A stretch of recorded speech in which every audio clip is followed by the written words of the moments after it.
કેમ છો મિત્રો? મજામાં? આશા રાખું છું કે આપ સૌ મજામાં હશો. હું પણ મજામાં છું. તો આજે આપણે આવી ગયા છીએ એક નવા વિડીયો સાથે.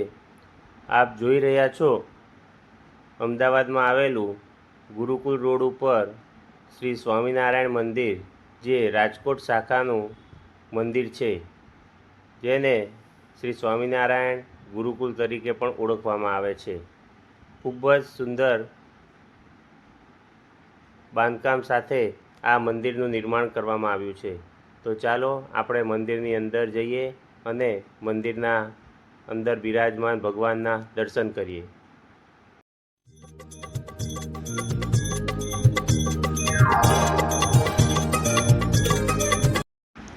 આપ જોઈ રહ્યા છો મંદિરની અંદરનો નજારો. ચારે દિશામાં ચાર ધામના ભગવાન બિરાજમાન છે. અહીંયા દૂર દૂરથી ભક્તો દરરોજ નિત્ય દર્શન કરવા માટે આવે છે. આપ જોઈ રહ્યા છો સુંદર મજાના હિંડોળા. હમણાં જ જન્માષ્ટમીનો પર્વ ગયો, તેથી આ હિંડોળા છે. બરાબર મધ્યમાં શ્રી ઘનશ્યામ મહારાજ બિરાજમાન છે. આ સુંદર મજાના કલાત્મક હિંડોળા દર વર્ષે બનાવવામાં આવે છે. અલગ અલગ ડિઝાઇન ઉપર આ હિંડોળા બનાવવામાં આવે છે. બાજુમાં છે શ્રી લક્ષ્મીનારાયણ દેવ. શ્રી સ્વામિનારાયણ ભગવાનની પ્રસાદીના વસ્ત્રો પણ અહીંયા આગળ મૂકવામાં આવ્યા છે.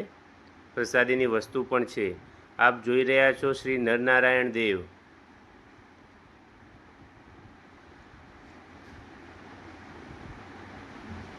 સુંદર કલાત્મક હિંડોળા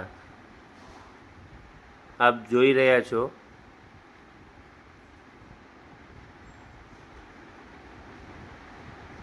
પૂજ્ય શ્રી જોગી સ્વામીની પ્રસાદીની વસ્તુ પણ અહીંયા મૂકવામાં આવી છે.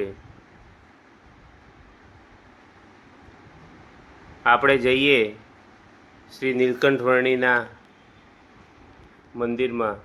આપ જોઈ રહ્યા છો સુંદર મજાની મૂર્તિ નીલકંઠ વર્ણી, જેના ઉપર દર નોમના દિવસે અભિષેક કરવામાં આવે છે. દૂધથી અભિષેક કરવામાં આવે છે અને તે દૂધનો અભિષેક સાકર સાથે ભક્તોને પ્રસાદ રૂપે આપવામાં આવે છે. આપ જોઈ રહ્યા છો 12 જ્યોતિર્લિંગ. 12 જ્યોતિર્લિંગના દર્શન અહીંયા આપને થઈ રહ્યા છે. મહાદેવજીનું મંદિર છે. શ્રાવણ મહિનામાં લોકો તેનું પૂજન કરે છે. સૂર્યનારાયણ દેવ,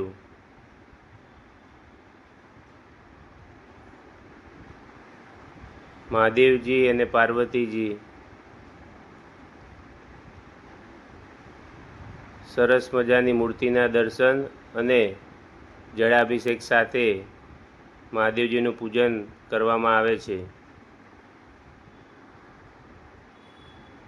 આપ જોઈ રહ્યા છો ગુણાતીત નિવાસ, જ્યાં આગળ ભગવાનનું સ્થાન છે અને અહીંયા સંતોનો નિવાસ પણ છે.